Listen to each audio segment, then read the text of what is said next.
นึ่งมาพี่มันเนื่องเขาในเนื่องเขาคักโพดฮะแล้วสิไปสาบในใดให้เฮาอีกบัดนี้แล้วก็แต่เมื่อวานบ่ความเร็วเลิกหวานโอ้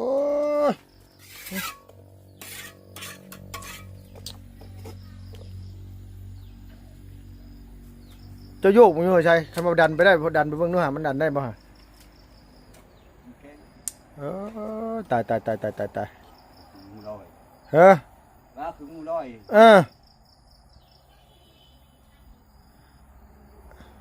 ไปตัดเชือกมันไม่เฮาเชือกมันไม่เบิ่งนี่เชือกนะ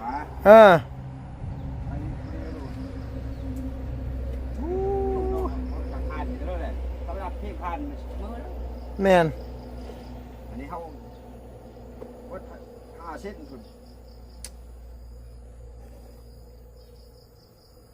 เอาดีๆเด้เอาดีๆเด้เฮ็ดงานเอาให้ใช้เจ้าสั่งงานให้มันอันนี้เด้อหน่ายเด้อเจ้าบ่ต้องเกรงใจแล้วเด้มีแต่ว่า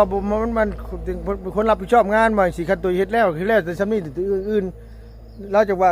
ว่ากันว่าจังซี่ได้เด้อมัน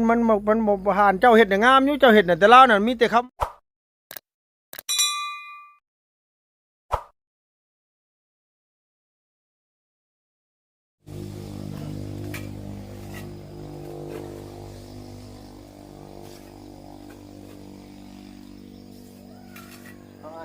เรียบร้อยเติมพลังงานก่อนโดยแล้วพ่อมือนี่แล้วพ่อคิดว่าจะกลายเป็นมือไม่ได้ก็อยู่ตั้งนิดอยู่แล้วอีกไปมาจะเดินเดียวโดยโอ้ฝนตกตลอดเลยพี่น้องเอ้ยช่วงนี้ก็ได้ฝนตกนำลงมาตลอดก็เรียกว่าสิเป็นบุกนี่แล้วเลยมือมื้อนี้น่ะคืออันนี้ชุดเจ้าแบ่งกันคนเฮ็ดคนละพังบ่ดูว่าได้มันแบ่งเองฮะมันนั่นแบ่งเป็นเฮ็ดตำลังไอ้เฮ็ดตำการได้ไว้คือว่าเฮ็ดตำลังได้คือบ่เฮ็ดพร้อมๆกันโลดกันมัดได้มันเมื่อยพักเฮ็ดตำการตัวนี้มันคือเวเขาในไว้ใส่บ่ฮะ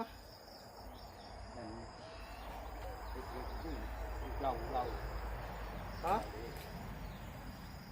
โอ้ยเนาะมันจะว่าเวบ่เวเนาะมันมีเวเขาในจังได๋พุ่นน่ะแล้วก็ขึ้นมาแล้วมันบ่ตรงเราบ่ได้เอาเชือกนิ่งมาใช่มันพอขาดว่างูลอยอ้าวเราบ่ได้เฮ็ดนำกันบ่ซะนี่นะอันนี้เขาว่าอยู่คานทั้งนี้มันบ่ค่อยตรงแต่นั้นเจ้าเฮ็ดบ่อันนั้นมันโอ้ยบ่ยากนะมีแต่ว่าบ่ยากมันเหมือนอะไรอย่าเชื่อของเบาว่าอย่าเชื่อมันอย่าเชื่อตายผมจะโม่ใหญ่โอ้ตายเราเฮ็ดบ่งามบ่ได้เลยนะโอ้ตายมันเบี้ยวเรานะเวลานี้เริ่มดำมันเห็นบอกหนังเห็นดำมันเห็นเอามาจะใช้อีกบัดนี้เนี่ย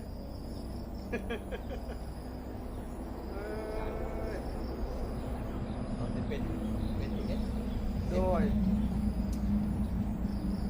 ได้เวของมาในเวเขาลายถูกไหมกูยากเนาะกูยากมีแต่ว่าบ่ยากดิมันเดี๋ยวผมก็ยากบอกว่าเราสีแบงเห็นยังคันว่านั่นมีแต่ว่าก่อไว้น้ำกันแล้วมันนั่นแดงมันคอยอยู่ไปตำลังก็ได้แล้วประเดี๋ยวให้เด็กซื่อเฮ็ดแบบเดียวนี่ได้บ่ได้เป็นเหตุการณ์ได้ใช้เจ้าเป็นคนรับงานเจ้าก็ต้องนี่แหละมันได้ตามเพลงมันนะว่าเอ็นไม่ได้แล้วไม่ได้เงินเลยว่าจะมันได้สำเร็จได้เงินไม่ได้จะป้าเขาไม่ได้เขาก็ได้หรือเปล่าไม่ได้ทำค่อยไม่ได้นะเขาว่าอย่างนั้นมันจะป้าไม่ยากแล้วประเดี๋ยวเขายี่ว่าเท่านี้ดอก ถูกกินในกินลายกู โดย อันนี้มันก็กินอย่างก็ กินหยังก็ต้องเบิ่งตัวเองน้อยๆใส่เนาะ ยากกินหลักเกียรงูหลักอายงูคนงูเปิดได้ โดย กินเกินกลับไม่น่าไปดังไอ้เบะว่าจักเลยอันนี้ยอม ยอมเลยกันว่ามันนั่นเท่ากับอันนี้กันนะมีแต่ว่าอ้ายนะรับผิดชอบงานเจ้าก็ต้อง ค่อย โดยเราจะเบิกเงินเขาบ่ให้เบิกได้ใช่เลยฮะ เบิกเป็นมันเป็นมันเด้มั่ง โดยเขาบ่ให้เบิกได้ แค่นั้น อ่ะ อย่างมันแน่ เขาบ่ให้มีแต่เมื่อกี้นี่ก็ง่วงชุบไปให้เขาดูตัวชาติเขาก็ได้ให้10,000เมื่อกี้นี่ ถามแบบเราใจอย่างมัน อ่า แต่ไปตั้งเงินมันยืมบดเงินเร็วเลยตัวนี้มันมีเนี่ยกินเลย โดย มันอยู่ได้ธรรมดามันมาแต่เช้าแต่4 โมง มาแต่4 โมงหมดนี่นะ เอ้าบอกใครเหรอมันมาแต่เช้า โอ้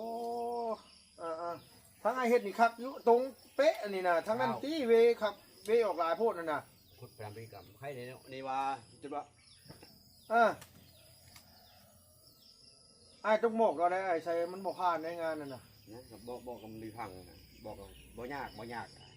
ฮะ มันว่าบ่ยากนะ บ่ยากได้บ่ยากบ่ได้คือว่า บอกหมู่บอกทะเลพวกอะไรก็เติบไปแล้ว บ่เฮาคิดว่าเราคือสิเฮ็ดงานละเอียดบ่ละเอียดเนาะ ใช้ของมือนั่นอันนี้อันนั้นชื่อจานมันกี่โมงใหญ่ดีเสือกเลยมันเราเสียเงิน เว้าบ่ได้เสียเงิน เอาเป็นเสียเงินเป็นเรา แม่นบ่ยากขาดแต่ว่า โดย เวียเขาก็ต้องเอ็ดเวียเขาก็ต้องไปตามเวียเขานะ เนาะ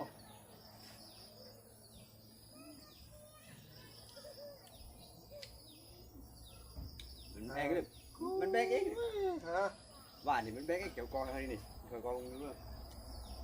เอ็ดเล็ดรนาบ่ยากนะแหมมีแต่บ่ยาก แบ่งบ่ได้ใช้แบ่งบ่ได้มีแต่ว่าอ้ายแก้ไข บ่ เฮา ได้ ได้ บ่เอ็ดกันก่อนกันจะบ่เอ็ดกันชื่อกันนะ แม่นมีตัวเฮ็ดน้ำพัน จะคอยอีกไปตามระเบียบ โดย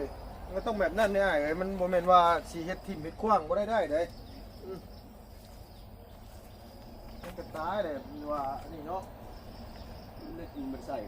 ก็ใช้เล็กก็คือ เล็กบ่ได้ใช้บ่ซั่นน่ะ ใช้เล็กมันใส่ โอ้ตายไอ้เราคิดแบบนั้น ไม่มากเล็กมันชื่อเล็กยังเวลามันนักเนี่ยมันจะมีเล็กเล็ก โดยแม่นแหละมันต้องใส่เล็กมันเชื่อมของว่าเจ้าต้องรับผิดชอบเลยใช้เจ้าเป็นคนเฮ็ดนั่นว่าเจ้าเป็นคนรับงานแน่เด้อเจ้าจะไปเว้าง่ายน้ำเล่าได้คันว่าซั่นก็ได้มีกันว่านั้นมีแต่ว่าเจ้าบอกว่าเจ้ารับงานคันรับงานเฮ็ดงานบ่ดีกับเพิ่นกะติ ไอ้คนจะรับไปตัวรับด้วยผมเมื่อยเอาไว้ เนี่ย เอาไว้เล่นงานตัวดีตัวไอ้ตัวยา โอ้บ่ไหวเราคิดว่ามันตรงเฉพาะนี่หรือว่าเฮาบ่เข้าใจมันเรา จักมันเบิ่งได้เลยว่าหวานมันเมาเลยเปลือกยาเอ็ดเปลือกคือค่อยมาค่อยว่าเอ็ดคักเลยบ่ยากเอาเลยไม่ใช่บ่ยากว่าจะอีกเลย เอ้ยกำลังกันไปใส่เอา นะครับ อ่า คือบอลว่ามันมีเป็นมันจะค่อยพูดอันนี้เป็นว่าจะเป็นมีเป็นจ้ะ โอ้จริงๆกับผู้หนึงกอยปูนผู้หนึงแบกบอกแบกทรายมากกะนี่มัน นั่นเนาะ มันแบบนั้นอันนี้ไม่เยอะ โอ้ยจ้างคนเก่งมาอีกแล้วใส่เจ้า นั่ นี่ นว่าเอาเธอเลิกกับมือคือกันคักไปเลย ก็ยอมเลยเอ็ดเบาคือมันก็เคยเอ็ดอยู่แต่ว่ามันเมาเกินเลยเกินบ้ากินเป็นต้องสติกินบริสติรักอ้างตัวเอาคนอย่างนู้เรื่องกินให้ดูโย่ตัวลงถ้ากินต้องลองตัวเองเน้นมากินไปทั้งห้ามู่เลยช่างเด็ดบ้าแล้วไอ้วันชื่อจะปีชิซออีมาล่ำเหมือนมาวิเป็นมาล่ำอย่างนี้มาวิเป็นมานั่งรับให้ฟังมาอีกนิดเป็นมาแสดงดิโดย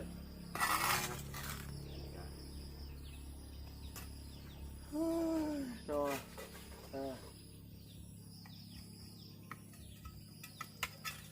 ว่ามือเอาเงินว่าจงก้อนเนี่ยไปชื่อเองนะแต่ว่าโดยไปเอาคนเดียวเอาเมื่อพูดเลยนะโดยโอ้ยเพียงไงเนาะสบายดีเด้อเพียงเด้อสบายดีเด้อสวัสดีพี่น้อง FC บัดสุขุสุคนโดยนี่ชื่อว่าเป็นแชนชกแชนเดี๋ยวเลยปูนแข็งบ่นี่ไอ้แข็งมือนั่งตุกปะ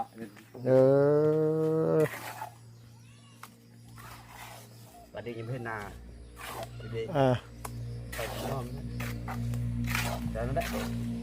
ปวดไปมีแต่ว่าเจ้าคือบ่เอาผู้เดียวไปเลยใส่ว่าเจ้าคือหาผมชอบพูดเลยแหละบ่ได้คิดว่าเพิ่นสิเก่งกว่าตัวเองเฮาก็คิดว่าเราเห็นเราเห็นเมื่อวานนี่ตอนที่เจ้าชนะมาน่ะคือเฮ็ดนี่อยู่บัดเจ้ามาไปทางใหม่อีกโอ้เฮ็ดงานคัดกันปันมาข้างมาที่นี่เอ็ดแบบเลยเวทตัวนั้นว่าตำลังของเวียกตัวนั้นบุกเกี่ยวนะตัวนั้นเฮ็ดตำลังตัวนั้นน่ะแบบนั้นชักมันมีไปมีมานะเดี๋ยวกินเลยโดยมันอัดเข้าลายพดบ่อัดเดี๋ยวแช่ตายเดี๋ยวกินชุดจะ50มันมือโดยมือนี้ประหยัดนั่นแหละเป็นเอาเอสบีคนเฮามันหาเงินบ่ได้ง่ายๆเด้หาเงินครับช่วยแต่ก็ช่วยเฮาเองโดยเอาประหยัดไม่ว่ามันฉบับเป็นคือใส่โชคหาเงินเอาเพื่อโอ้พี่น้องเอ้ยกินเวลาเขาเองงานโดยกินหมดเราเบียร์กับบ่แม่นอกบ่ให้กินก็ได้กินอยู่แต่เวลาเหตุการณ์เฮ็ดงานเฮาก็บ่ให้กินปานใดกินจักเวียกจักงานนะโดยกินหมูจักเวียกจักงานก็บ่ไหวเด้เว้าเลี้ยงบ่ไหวโดยเลี้ยงบ่ไหวขมังนะโอ้ตาย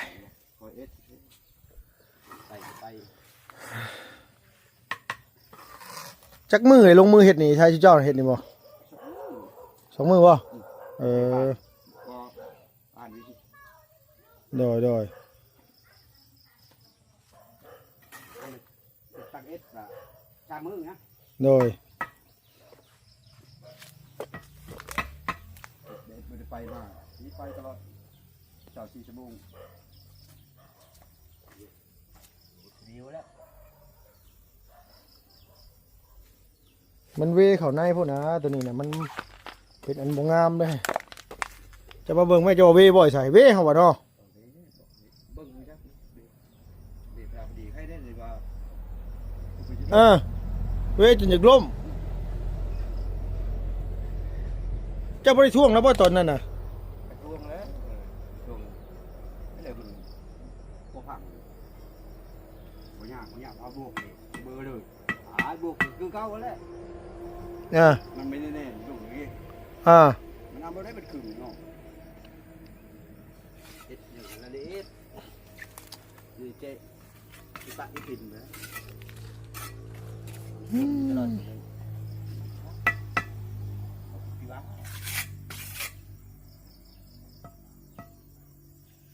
คนธรรมดาดูเอ้ยแหละปลาอยู่ในนั้น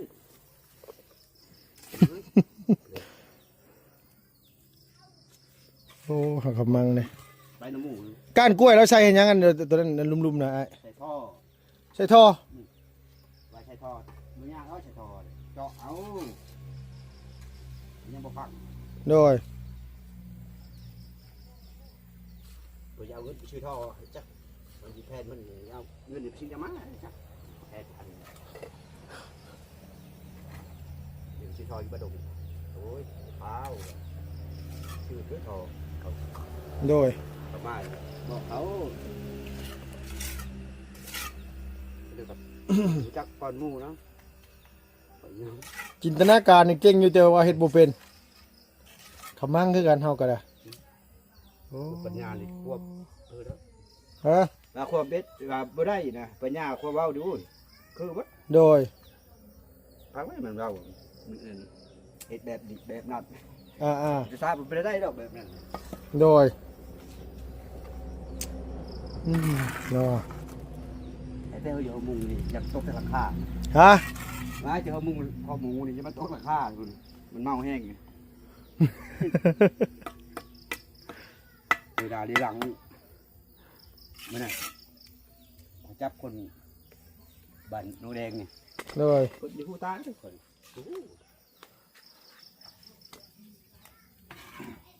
มันเละพอได้ใช่ เห็ดเปลือกมันบริสติ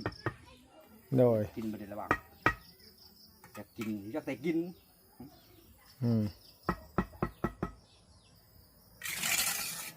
มันเดี๋ยวคนเคยไปพ่อเขาสมอยแล้วไปทุกที โอ้ย ไป ตายพูดเป็นยินรักษาปีนึงเนี่ยอีกหัวค่ำนี่ว่าเนี่ยคือมันนะเดี๋ยวก่อช้างนี่แล้ว มันเละโพดไหนเอานี่ไม่ใช่ไหมมันนี่บ่ได้แล้วฮะมันบ่จับเลยมันเอาตัวเอาปูนผมมาผสมไม้ในคูดินะตัวนี้น้ำมันหลายโพดเอาปูนมาตักให้มันนี่โพดโดยโอ้พี่น้องเลยขมังนำดิ ฟังเป็น มันแก้ทันอยู่ว่าหายไส้นั่นน่ะ ไป แก้ทันอยู่บ่ พันเดียวห้องก็ได้เลย โดยไปไม่ไปออกมาให้เฮาก่อนไปใส่ไปตัวนั้นไป มันบ่ได้นั่นน่ะเราหาเทศมื้อเช้าบ่มันยังได้อยู่หั่นน่ะฮะ แต่ว่านนี่ บ่นะมันยังดีนั่นยังใหม่ๆอยู่หั่นน่ะปูนมันน่ะไปเบิ่งดูฮะแต่มันบ่ได้ได้ไอ้มันเบี้ยวแฮงมันขี้ร้ายคักโพดเจ้าจะไปออน้ำเล้านะไอ้ใส่ เจ้าเบิ่งคักๆแหน่มันเบี้ยวว่าเจ้าว่าเออ เนื่องมา มันเนื่องเขาในเนื่องเขาคักโพดฮะแล้วสิไปสาบในไหนให้เฮาอีกบัดนี้อ้ายแล้วก็เต็มมือวานบ่ ความเดียวเลิกว่าน โอ้ย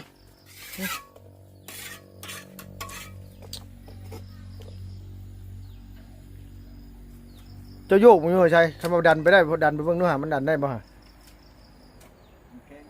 เออตายมูลอย เฮ้อ ว่าคือมูลอย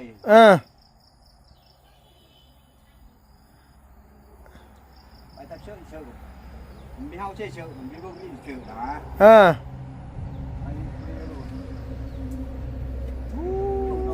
ทางผ่านเท่าไหร่สำหรับที่ผ่านมือ แม่น อันนี้เขาวัด5 เส้นคุณ เอาดีๆเด้เอาดีๆเด้เฮ็ดงานเอาไอ้ใช้เจ้าสั่งงานให้มันอันนี้เด้อได้เด้อเจ้าบ่ต้องเกรงใจแล้วเด้มีแต่ว่ามันเป็นคนรับผิดชอบงานว่าสิคันตัวเฮ็ดแล้วคือแล้วแต่ซำนี้ตัวอื่นเราจะว่ากันว่าจังซี่ได้เด้อมันบ่ผ่านเจ้าเฮ็ดน่ะงามอยู่เจ้าเฮ็ดน่ะแต่เราน่ะมีแต่คำเว้าโอ้ยพี่น้องเอ้ยไปแล้ว เฮ็ดตอนแรกนี่คือว่าเฮ็ดละเอียดละอออยู่ตายขมังน้ำละอันนี้บ่เพิ่นเอิ้นว่าอันนี้ไป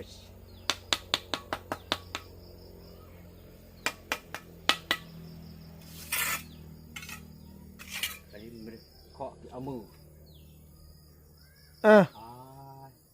คือยามันเจ็บเอ็ดนี่เว้ยยามันเจ็บบอกว่าโอ้ยตายแล้ว คือว่าเขาเคาะตามนี้ให้เราไปอย่าเอามือเหนื่อยเอาเฮาอันว่านี่เร่งมือให้เฮาเด้อใช่เด้อเร่งมือเฮาเนี่ยเพราะว่าเฮาเฝ้าอันว่าเอามาเลี้ยงแล้วปลาก็ได้เพราะว่าได้สั่งเขาไว้ได้ปลานะ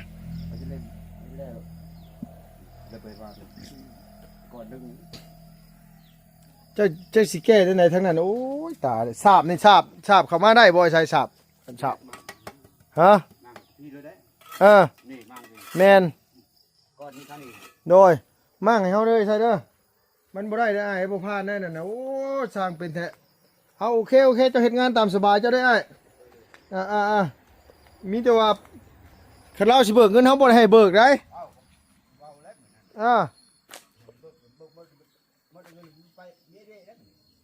โดยเฮาบ่ให้เบิกนะเอาพี่น้องเอ้ยเนาะฟังแล้วว่าที่คลิปที่ผ่านมาเนี่ยจินตนาการน่าสูงลุงไปลงคาลมคนพ่อเบียร์มันอุกใจที่คนเฮาโอ้ยว่าอยู่เมื่อวานนี่ถือกีตาร์มากินเหล้าหึงอยู่เมื่อวานนี่เอากีตาร์มาร้องเพลงเมื่อวานนี่พี่สันว่าโอ้กูอีพ่ออีแม่เอ้ยมาเมาเหล้ามาก่อนว่าบอกมนุษย์ปั่นงูลอย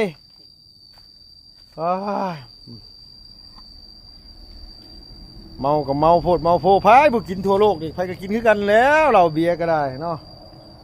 นี่ได้ก็ตามแต่พี่น้องเอ้ยไม่ต้องว่าให้ไอ้ไซเพิ่นว่ากันกับล้มกันกับมันอ้ายเราเพราะว่าทั้งนี้ทั้งนั้นเขากับเอางานไว้ให้ไอ้ไซเป็นคนรับผิดชอบมีแต่ว่าให้ไอ้ไซนั่นแหละเบิ่งเอานี่ได้ก็ตามแต่แล้วพี่น้องเนาะไปแล้วพี่น้องเอ้ยบ๊ายบายสบายดีเด้อพี่น้องเด้อ